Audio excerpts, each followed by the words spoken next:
ಶ್ರೀಶೈಲ ಮಲ್ಲಿಕಾರ್ಜುನ ಭಕ್ತಾದಿಗಳಲ್ಲಿ ವಿನಂತಿಸುವುದೇನೆಂದರೆ ಕೋಲಾರದಿಂದ ಶ್ರೀಶೈಲದವರೆಗೆ ಪಾದಯಾತ್ರಿಕರು ಸತತ 22ನೇ ವರ್ಷದ ಪಾದಯಾತ್ರೆ ಪ್ರಾರಂಭವಾಗುವುದು. ಜೊತೆಗೆ ಮಲ್ಲಿಕಾರ್ಜುನ ಕಂಬಿಗಳು ಹಾಗೂ 4ನೇ ವರ್ಷದ ಕಂಟ್ಲಿಯತ್ತ ನಂದಿಕೋಲ ವಾದ್ಯ ಮೇಳದೊಂದಿಗೆ ನಾಳೆ ಬೆಳಗ್ಗೆ ಪ್ರಾರಂಭವಾಗುವುದು.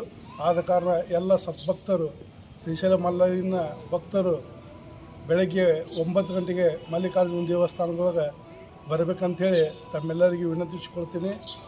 ಜೊತೆಗೆ ಪಾದಯಾತ್ರಿಕರಲ್ಲಿ ಕೋಲಾರದ ಜೊತೆಗೆ ಸುತ್ತಮುತ್ತಲಿನ ಗ್ರಾಮಸ್ಥರಿಗೂ ಕೂಡ ಅವಕಾಶವಿರುತ್ತದೆ.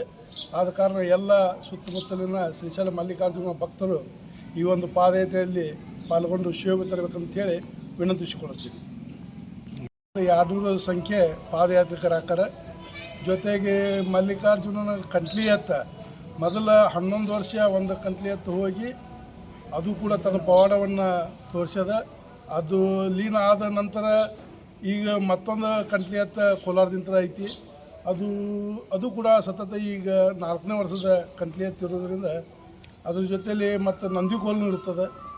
ಭಾಳ ಎಲ್ಲ ವಾದ್ಯ ಮೇಳಗಳೊಂದಿಗೆ ಭಾಳ ವಿಜೃಂಭಣೆಯಿಂದ ಕೋಲಾರದ ಸದ್ಭಕ್ತರು ಆ ಒಂದು ಕಂಟ್ಲಿ ಎತ್ತ ನಂದಿಕೋಲವನ್ನು ಶ್ರೀಶೈಲವರೆಗೆ ಕಳ್ಸೋಕೆ ಎಲ್ಲರೂ ಕೋಲಾರ ಮಲ್ಲಿಕಾರ್ಜುನ ದೇವಸ್ಥಾನದಿಂದ ರಾಸನಗುಡಿಯವರೆಗೆ ಎಲ್ಲರೂ ಆ ಒಂದು ಕಾರ್ಯದೊಳಗೆ ಪಾಲ್ಗೊಳ್ತಾರೆ.